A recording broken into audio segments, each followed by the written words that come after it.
Who are the other numbers? Kansas City. Two Carl Perkins, one Little Richard, one Chuck Berry, and one Dr. Feelgood.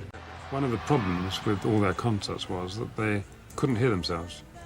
Everyone's used to today to the technology in great concerts, and everyone has a foldback speaker at their feet, so they can hear what's going on. Didn't have that in those days. So the three, John, Paul and George, will be standing at microphones in front of a screaming crowd of 60,000. And Ringo said to me, he said, it was very difficult following. He said, I couldn't do anything clever. I couldn't do great drum kicks or anything, or drum rolls or fills. So I just had to hang on to that backbeat all the time to keep everybody together. I need someone.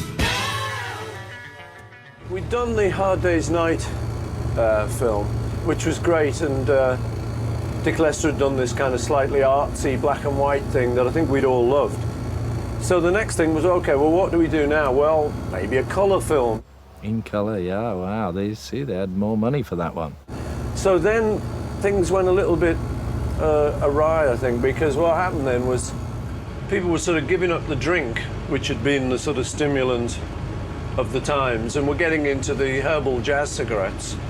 And it was changing things a bit, things were becoming a bit more imaginative, a little more crazy. By then we were smoking marijuana for breakfast at that period, and we were well into marijuana, and nobody could communicate with us because it was just four glazed eyes giggling all the time, in their own world.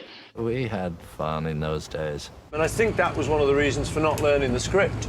We just sort of showed up a bit stoned, and sort of smiled a lot and hoped we'd get through it. I enjoyed filming it.